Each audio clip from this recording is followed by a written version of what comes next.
ध्यान मूलम गुरुमूर्ति, पूजा मूलम गुरुपदम, मंत्र मूलम गुरुभाष्यम, मोक्ष मूलम गुरु कृपा, मंत्र सत्यम पूजा सत्यम, सत्यम देव निरंजनम, गुरुभाष्यम सदा ही सत्यम, सोई परम पदम। निष्कंटक हो मार्ग स्वामी, चोला हो निर्दोष, सतगुरु तुम्हारी शरण में सदा रहे संतोष। मेरे आराध्य देव श्री गुरु महाराज के पावन चरणों में सत सत नमन, सत सत नमन। एक पंडित जी काशी से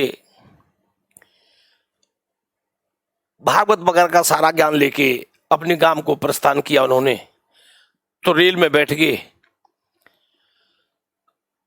तो रेल में बैठने के बाद में 2-3 स्टेशन जाने के चले गए। तो उन्होंने सोचा कि अब कुछ फलार लिया जाए। तो वहाँ रेडियो पे कुछ फ्रूट वगैरह बिक रहे थे। वो पंडित जी नीचे रेल से उतर के आ गए। उन्होंने वो 2 केले दे दे भैया, 1 सेब दे दे, 1 संतरा दे दे, वो ले लिए। अब पंडित जी ने जेब में हाथ डाला तो जेब में से हाथ दूसरी तरफ निकल गया। किसी ने जेब ही काट ली। अब पंडित जी कहने लगे राम राम राम राम राम। भाई अनर्थ हो गया। जो फ्रूट वाला बोला बाबा क्या हो गया? भाई हुआ क्या भैया, मेरी जेब काट ली किसी ने। अब तो मेरी टिकट भी चली गई। अब टिकट भी चली गई तो अब मैं जाऊंगा कैसे रेल में बैठ के? आगे कोई पकड़ लेगा, चेकिंग हो रही होगी। अब वो सोचने लगे पंडित जी, वहीं देखो पंडित लोगों को भी नहीं छोड़ रहे जेब कतरे, कम से कम इनको तो छोड़ दें। उनको ध्यान आ गया बन के जब गंगा जी पे ही नहीं छोड़ते ये जेब कतरे, क्योंकि बहुत से जब गंगा जी में जब स्नान करते हैं तो हर हर गंगे हर हर गंगे हर हर गंगे करते हैं। जय गंगा मैया की, हर हर गंगे। उनके कुल देवता पूर्वज ऊपर से देख रहे होते हैं, देखो हमारे कुल में भी ऐसे ऐसे हुए हैं जो हमको याद करते हैं और गंगा मैया का स्नान करते हैं। और एक तरफ दूसरी तरफ देखो जो जेब कतरे हैं वो क्या करते हैं, भाई तुम हर हर गंगे कहो और हम तुम्हें कर देंगे नंगे, क्योंकि तुम्हारे कपड़े लेके भाग जाएंगे हम। अब उनके देवता भी, उनके पूर्वज भी, उनके कुल देवता पूर्वज सब देखते होंगे इनको, देखो हमारे भी खानदान में ऐसे ऐसे हुए हैं जो हमारा नाम रोशन कर रहे हैं। अरे भले आदमी गंगा जी किनारा छोड़ दो, वो हर हर गंगे कर रहे हैं और तुम उनको कर रहे हैं, तुम्हें कर देंगे हम नंगे। उनके कपड़े लेके भाग जाते हैं, वो बेचारे नंगे हो जाते हैं। अरे तुमने जेब ही काटनी है, अरे तुम कलकत्ता चले जाओ, झांसी चले जाओ, लखनऊ चले जाओ, लखनऊ में जाके काटो, विक्रम प्रताप के घर जाके। अब जेब काटने के लिए गंगा जी पहुंच जाते हैं, क्या फायदा? तो अब पंडित जी ने क्या काम किया कि जेब तो मेरी काट ही ली, पैसे भी नहीं है, टिकट भी नहीं है। अब रेल के पीछे से देख के और पटरी पार करके देखा तो एक छोटा सा गांव दिखाई दे रहा था। तो उन्होंने कहा चलो उसी गांव में चलते हैं। परंतु किसी को पूछा उनको, भैया ये गांव है, इसका क्या नाम है? नो जी ये मूर्खों का काम है। शाम का टाइम था, उनका भी हम भाई मूर्ख सही चा सही सही चा बुद्धिमान सही, अब जाना तो पड़ेगा इसी गांव में। पहुंच गए जी। तो वहां जाके जो पंडित जी बैठे थे उनको राम राम किया कि राम राम पंडित जी। पर पंडित जी ने कोई उनका जैसे एक भाव से उत्तर देते हैं, ये भावुक होके बुलाते, बैठो जी पानी पियो जल पियो, वो कुछ नहीं कहा। अब दोबारा फिर उन्होंने कहा कि पंडित जी राम राम। फिर उन्होंने कोई मतलब उनका जवाब नहीं दिया, कोई सत्कार नहीं किया, कोई आदर नहीं किया, कोई स्वागत नहीं किया। अब पंडित जी को थोड़ा सा लगा कि ये वैसे ही थोड़ा हल्के में ले रहे हैं मेरे को। उनका जी हम काशी से पढ़ के आए हैं, हम विद्वान पंडित जी हैं।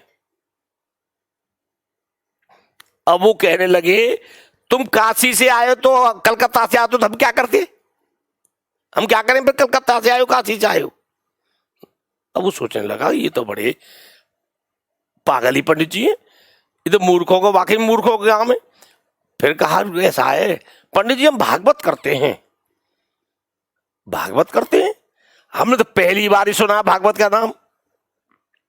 भाई कोई बात नहीं पंडित जी, आप भी पंडित और हम भी पंडित, आपको हमारी सहायता करनी चाहिए। यहाँ का जो मुखिया है, पटेल है, सरपंच है, उसके पास जाओ और उससे कहोगे जी मतलब भागवत करने वाले पंडित जी आए, आप भागवत करा लो।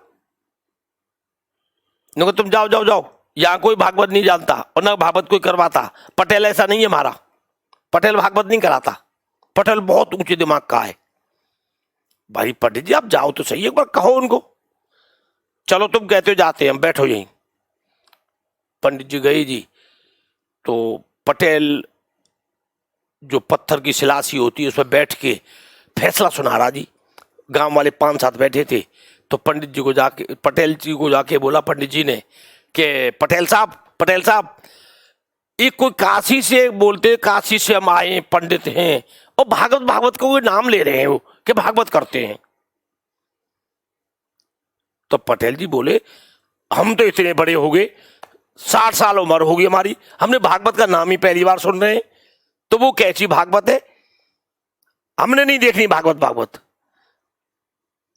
अब वो बड़ी समझ में नहीं आ रही। अब उसमें से उसके जो पोते थे वो रोते रोते आए अंदर से, उनका भागवत हम देखेंगे, हम भागवत देखेंगे। अब पटेल बोला भाई पंडित जी उनको बुलाओ फटाफट, हमारे बच्चे रो रहे हैं, भागवत देखेंगे, दिखाओ उनको भागवत, बुलाओ उनको। अब वो पंडित जी को कहा कि भाई पंडित जी तुम चलो अपनी भागवत दिखाओ। अब पंडित जी कह रहे कि भागवत दिखाओ, भागवत सुनी जाती है, देखी थोड़ी जाती है। मैंने जो भी है दिखाओ भागवत। उनके बच्चे रो रहे हैं, उनके पोते छोटे छोटे वो रो रहे हैं कि भागवत देखेंगे हम। अब पंडित जी आगे वहां, जब पटेल साहब बैठे थे शिला पर, पत्थर की शिलासी थी बड़ी चौड़ी और लंबी। अब पंडित जी वहां जाके बैठ के मान के दिखाओ फटाफट भागवत। अब पंडित जी बोले मैं पटेल साहब मैं नहा धो लूं, पूजा होगी, पूजा होने के बाद में फिर मैं उसका विधि विधान से आपको श्लोक सुनाऊंगा, फिर भागवत वाचूंगा, फिर पढ़ूंगा। अरे नहीं इतना टाइम नहीं है, बगैर नहाए दो ये दिखाओ भागवत, हमारे बच्चे रो रो के बुरा हाल कर रखा है बच्चों ने। पंडित जी कह रहे बच्चों ने बुरा हाल कर रखा रो रो के कि वो भागवत देखेंगे, भागवत तो सुनी जाती है। अब पटेल साहब उसकी समझ में भी आ गई पंडित जी की तो पाके में सबके सब मुंह रखेंगे। अब जैसा जैसी संगत वैसी रंगत, उन्होंने अपना मूर्छा उसी शिला पे लगाया और फटाफट भागवत निकाली और पढ़ना चालू किया। अब बच्चे देख रहे हैं गौर से उस थैले की तरफ कि इसमें से कुछ निकलेगा, क्योंकि मदारियों का तमाशा चलता है ना गांव के अंदर, तो कि वो सांप भी दिखा देते हैं, मदारी दिखा देते हैं, कुछ उल्टा सीधा दिखा देते हैं, किसी गेंद को कबूतर बना दिया, पैसे बना दिए। वो बच्चे देख रहे हैं कि कुछ बनेगा अब। और वो गांव वाले जो 5-7 आदमी बैठे थे फैसला सुनने के लिए बैठे थे, वो भी देख रहे हैं कि भागवत निकलेगी। वो भी गौर से देख रहे हैं, सुनाई किसी कुछ नहीं दे रहा, पर वो देख रहे हैं कि भागवत में निकलेगा कुछ। अब पटेल ने क्या काम किया, पटेल उठा वहां से सीधा अपने घर में घुस गया, जाके रोटी खाई और उसने छाछ पी दबा के। और पटेल की आदत थी कि वो रोटी खाने के बाद में जरूर सोता था। अब जिस पत्थर पे वो बैठे थे पंडित जी, उसी पत्थर पे आके, पटेल भी लंबा चौड़ा था, उस पत्थर पे आके लेट गया। अब तकिया वगैरह कुछ मिला नहीं, पंडित जी की जांग पे ही अपना सिर रख लिया। अब पंडित जी की जांग पे सिर रख लिया तो सिर जांग भी तर्राब है। अब सिलोक बोले, पंडित जी बड़े परेशान के भाई यही तो पटेल कुछ पैसे देता मेरे को भागवत सुनने के, अब ये तो सो रहा खर्राटे मार रहा है, अब ये क्या सुनेगा। और बच्चे देख रहे तैयार बैठे, भागवत में क्या निकलेगा, कोई सांप वगैरह निकलेगा क्या, बच्चे टकटकी लगा के बैठे हैं। अब पंडित जी वो उसको जगा रहे हैं कि पटेल साहब भागवत सुन लो, बड़ी मुश्किल से भागवत मिलती है। अब वो कहाँ खर्राटे ले रहा है। फिर दोबारा जगाया, वो पटेल साहब सुन लो भागवत हो रही है, सुन लो। अब पटेल साहब की लाल लाल आंख हो रही। अब पटेल साहब जगे। जब आदमी को कच्ची नींद में जगा देता है ना, गुस्सा आता है। और पंडित जी की लाल आंख हो गई उसकी, पटेल साहब की। और पटेल साहब जगे, और जगते ही पंडित एक दिया खींच के पंडित जी की गाल पे। अब पंडित जी के तोता उड़ा दिए पटेल ने। अब पंडित जी कह लेंगे भाई लानत है तेरी इस पंडिताई पे, तू काशी पढ़ के आया है, तू बेवकूफ है, लानत है इस पैसे और इसके भागवत करने पे। उसने भी अपना चंद्रा बद्रा सब फेंका, भागवती एक तरफ पटकी और 2-3 दिए पटेल के खींच खींच के। अब गांव वाले एकदम देख रहे हैं हमारी भागवत शुरू होगी भैया, कोई बोलियो मत, भागवत शुरू हो गई। अब पटेल में दे, पटेल में दे, पटेल में कभी मुक्का दे, पटेल उसके दे, वो उसके दे, भाई भागवत शुरू होगी, भाई हट जाओ हट जाओ हट जाओ। वो उनके साइड और दे दी, और पटेल जी और वो जी पंडित जी नीचे गिर गए। नीचे गिर गए तो लेटते पुड़ते जाके गांवों में क्या है, नाच भरने के लिए गड्ढा बना देते हैं 5-6 फुट 10 फुट का, उसको गड्ढा बना देते हैं, तो गड्ढे में नाच को दबा देते हैं। वो खाली था, अब वो पंडित जी और पटेल उस गड्ढे में गिर गए। पंडित जी भी मोटे ताजे थे और पटेल ने रोटी खा रखी थी। रोटी खाने के बाद आलस आता है, पंडित जी ने रोटी नहीं खा रखी थी, पंडित जी को थोड़ा सा फुर्ती थी। पंडित जी एकदम गड्ढे में गिरे तो पंडित जी पटेल के ऊपर चढ़ गए और दे मुक्का, दे लात और दे थप्पड़, अब पंडित जी का भूत बना दिया। अब पंडित जी की जो पटेल साहब की घरवाली थी वो कहे भागवत मैया मेरे आदमी को छोड़ दे, तू एक भैंस ले ले। अब पंडित जी कहे नहीं छोड़ूंगी। वही लड़की आई पंडित पटेल साहब की, मैया एक भैंस की कह रही मैं 2 भैंस और दूंगी, पर भागवत कहाँ मानने वाली। लड़का बेचारा और प्रार्थना करेगा कुछ भी कर लो पर हमारे पिताजी को छोड़ दो भागवत मैया। अब पंडित जी के भागवत जिसके ऊपर चढ़ गई उसकी जान लेके छोड़ती है, ऐसे भागवत जाने वाली नहीं है। अब सब के सब प्रार्थना कर रहे हैं। अब पंडित जी कह रहे हैं ये तो सबके सब बेवकूफ ही हैं, जो तुम्हें बटोरना बटोर ले। उसके दिमाग में एक आइडिया काम किया वन की, ऐसा है जब तुम ज्यादा प्रार्थना करते हो तो 500 रुपया चाहिए भागवत को, जब भागवत छोड़ेगी उन्हें तो प्राण लेके छोड़ेगी ये पटेल के। सब के सब तीनों के तीनों, लड़की भी दौड़ी और माँ भी दौड़ी और लड़का भी दौड़ा अंदर घर के लिए। जो पैसे थे उनने हाथ से बटोर के गिने ही नहीं, वो 1000 1200 1500 रुपए ला के ऊपर से पोटली बांध के छोड़ दिए। लो पंडित जी महाराज हम भागवत मैया हमारे पटेल साहब को छोड़ दो। मैं पटेल साहब को छोड़ दिया, अब सीढ़ी लगाओ। अब सीढ़ी लगावे कौन? अब जो वहां जो फैसले में बैठे थे गांव वाले वो कह रहे भैया ये तो पटेल साहब ही है जो झेल गए, अगर नशे नहीं तुमने डाली तो कहीं भागवत तुम पे चढ़ गई तो ना तुम पे पैसा ना कुछ ना ताकत।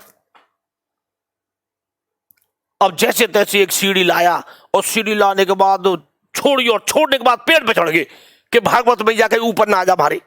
अब पंडित जी निकले उसमें से, सीढ़ी में दौड़ दिए पटेल की, पंडित जी पटेल को नीचे डाल दिया और सीढ़ी पर चढ़ के बाहर निकले।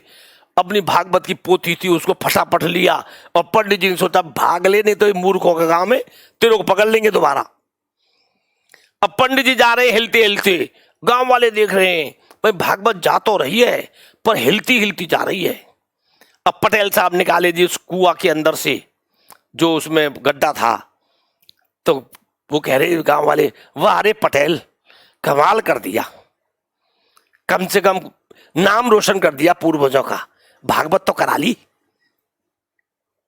पर ये तो चोटें जो ठीक हो जाएंगी, खून निकलने कोई बात नहीं भी ठीक हो जाएंगे, पर हिम्मत से काम लिया तुमने पटेल, बहुत हिम्मत है तुम में, कम से कम भागवत तो करा ली। ऐसी हिम्मत किसके अंदर आएगी? फिर पटेल साहब कह रहे ये सब तुम्हारी कृपा है, तुम नहीं करा दी, नहीं हमारी बस की कहाँ है भागवत कराना। बोल श्री गुरु महाराज की